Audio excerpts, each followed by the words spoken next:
Good morning, everyone. This is Doug again on our exciting series of the law applicable to Gentiles. And Christina has responded again on Daniel Bojordal's channel to my response, which was that she was reading the Old English of the King James, where the word will exists, and she was reading it to mean must. And I said it's Old English and it means wish. And we'll go into that a little bit here. But now she doubles down on it in a very extreme way, and we'll take a look at this. So this is a woman who called me a snake on Daniel's channel. I can't delete her. I can't do anything but do these videos in response to her. And I thought it would be over with the last video, but it wasn't, hardly. So here's our current thing. Wait, this is what she first said.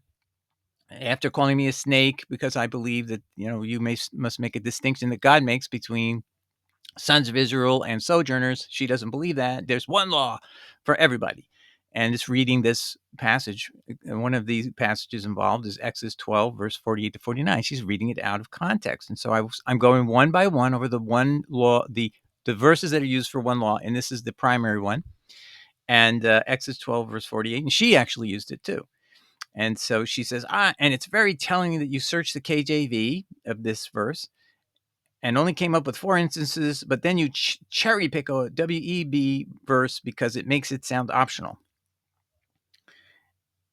And then she says, no one of the verses referring to the law make it optional for sojourners. So now she's put her foot in the sand, or in the whatever, the quicksand actually, of it has to be. There's no optional.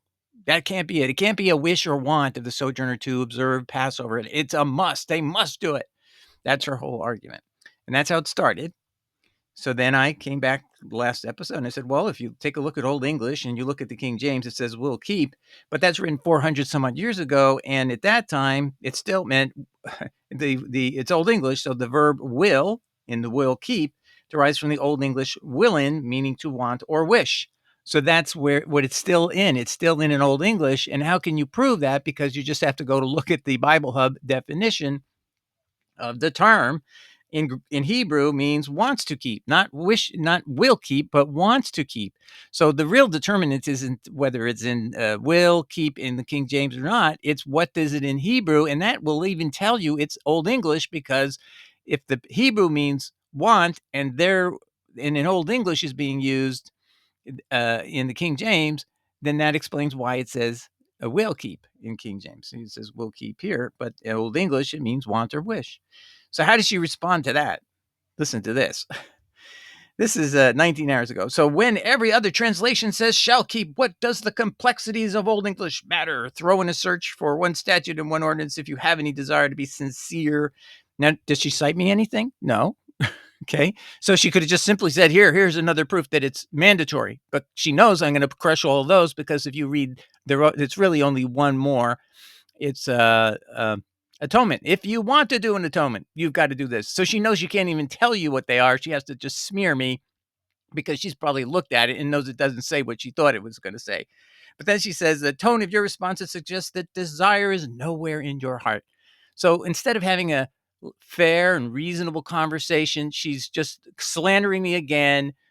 This is how you're going to win an argument. This is how you're going to go to God on Judgment Day and say what you did was right. I don't think so. The manipulative word magic works on very few people, but you are trying your best at it. So let's see if my manipulative word magic is, because she says every other translation says shall keep. Let's take a look and see if she's even plausibly correct. She's absolutely wrong. Not only is it not every, but almost overwhelmingly every other translation says wish. And so I'm going to really go through this with you really quickly here. This is the first page, 9. This is the second page, 9. And I just want to show you guys what it is.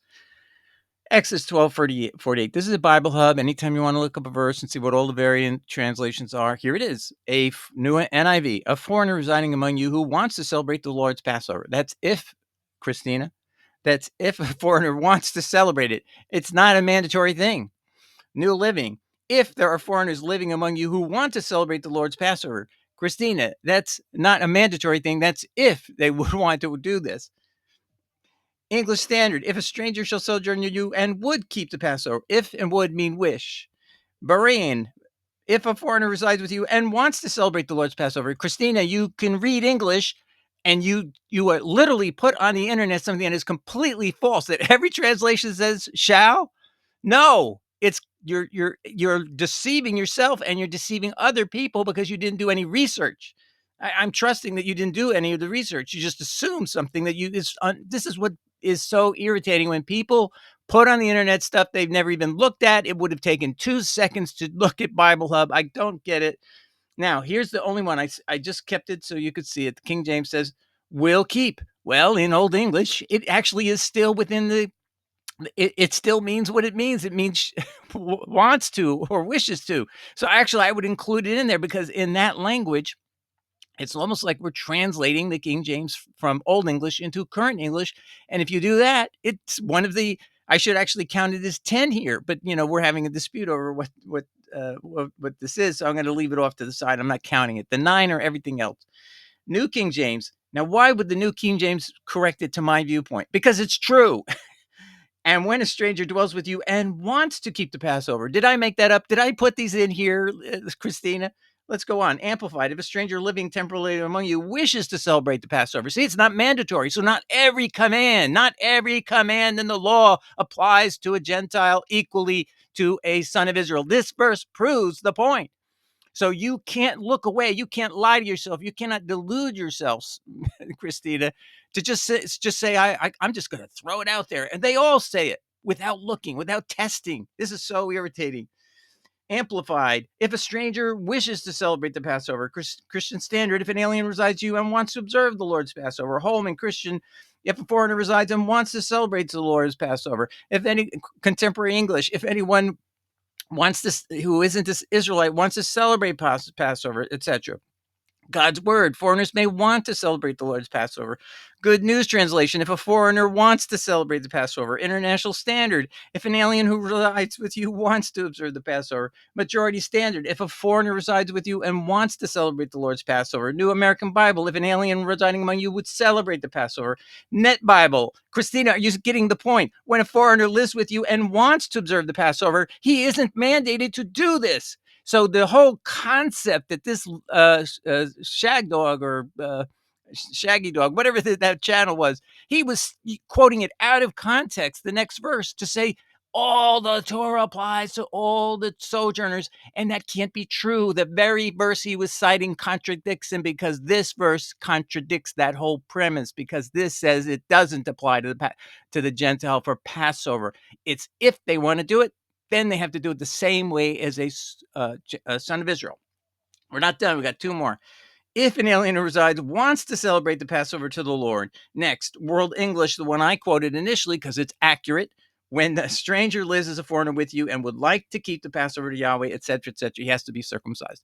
So see, ladies and gentlemen, this is the problem with Christians today.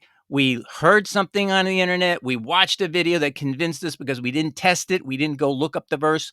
And by the way, I'm going to say, I think it's Shaggy Dog Ministries. I forget what it is he never told anybody the verse. He would say chapter 12 of Exodus, but notice he never tells you the verse. So there was no way you could test him easily. He put you to a large burden to try to check him.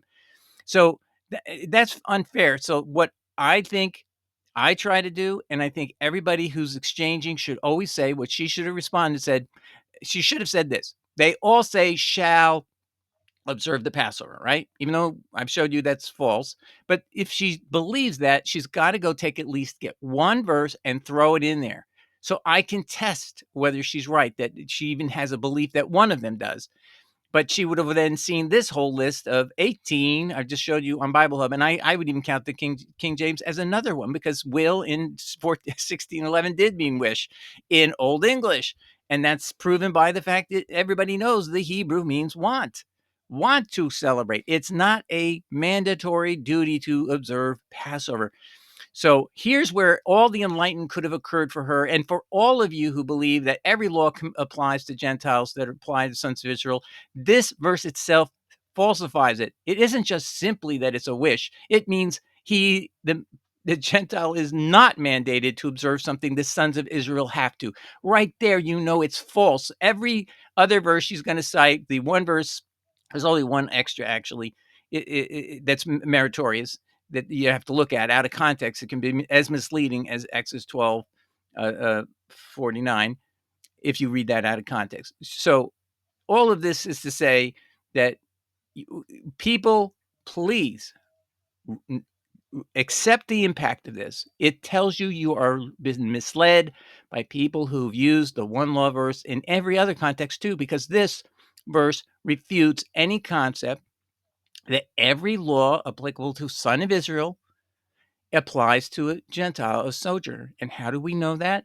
Because the Jewish people, the sons of Israel, must obey and observe Passover.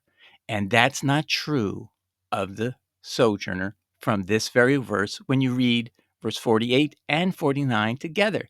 And therefore, anybody who quotes verse 49 out of context to tell you, no, every law applies to the sojourners that applies to sons of Israel, has done a great misleading disservice to the person had they read verse 48. What shockingly appears with Christina is, even though I put verse 48 in front of her, told her what it said on the Bible interlinear for Bible Hub, that it means want, and showed her even the Israel Bible. Let's go back to that. So here's the Israel Bible on the right. If a stranger who dwells with you would offer the Pesach to Hashem, the Passover lamb, if they would do that, they don't have to do it, but if they wanted to, they have to do it the same way that we do it, the sons of Israel.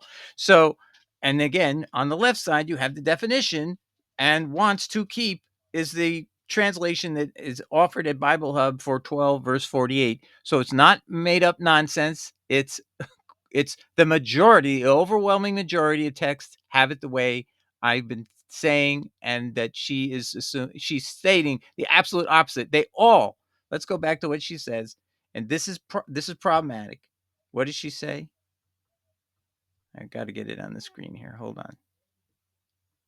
Well, first of all, she said, not even one of the verses referring to the law make it optional for sojourners. See, so she put her foot in the sand, as I said, and actually quicksand, because she's going to sink into it if she doesn't pull herself out quick enough, and she's going to continue to be misleading people. What she needs to do is go on to Daniel Bajordahl's. I can't control what he puts on his channel, but she's putting this stuff on his channel. They've been all false so far, right? Am I a snake? No, I'm telling the truth. That's number one. That has to come down. That has to be deleted. Daniel, why don't you delete that? Unless you think I'm wrong, and then tell me I'm wrong, please communicate to me.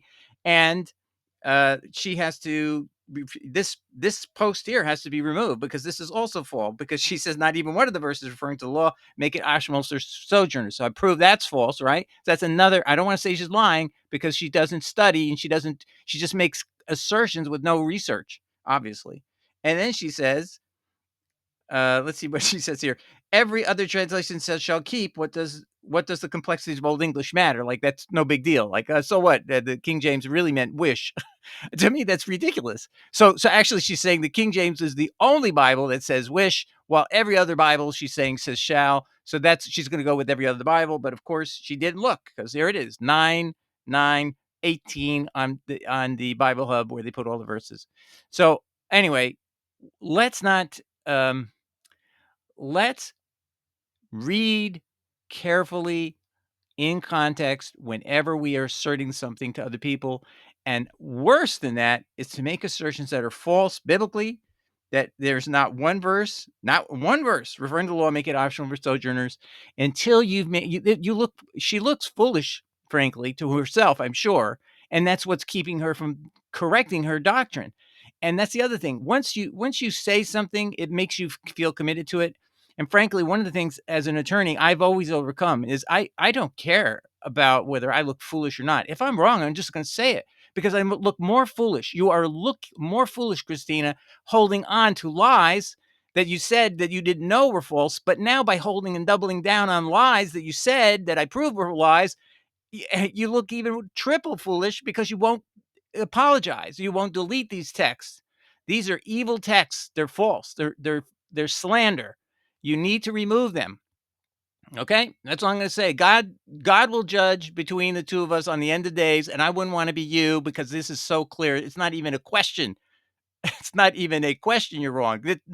18 Bibles say shall, and they all, excuse me, no, 18 Bibles say will or wish, And that means your first statement that there's not one that's optional is also false. And calling me a snake because I believe there's a distinction between sojourner and Gentile and sons of Israel is proven by this very verse. That distinction is absolutely a case in Exodus 12, verse 48, 49. Absolutely proves that you can never claim that every law applies to the son of Israel applies to the sojourners, because this very verse refutes that. It says it's an optional thing here. All right. So I hope and pray that you will do the right thing. Repentance here means deleting all these falsehoods, because you're now going to have acknowledged, you have to acknowledge they're all false. Okay? That's what being a good Christian would be. Is your Christian duty is to delete all these lies, calling me a snake. I'm going to be very clear. I want this, but this has to come down. Not one of the verses referring to the law makes it optional for sojourners. That's false, right? This one that it says, and everyone says shall keep. Every other translation shall keep, that says shall keep. That has to come down. And ultimately, this one, Doug is a snake for teaching there is a distinction between a sojourner and the sons of Israel, because the verse I'm citing proves I was correct. Exodus 12, verse 48, 49. But we're going to also get into other verses, but this one is proving my point. There's no way you can get around it. So you have to take all three of these posts down. If you don't, it's on judgment day for you. That's all I'm going to say, because God will hold you accountable, because you are now teaching falsehood with knowledge, with notice. And that's a sin. God bless you. Ciao. Bye.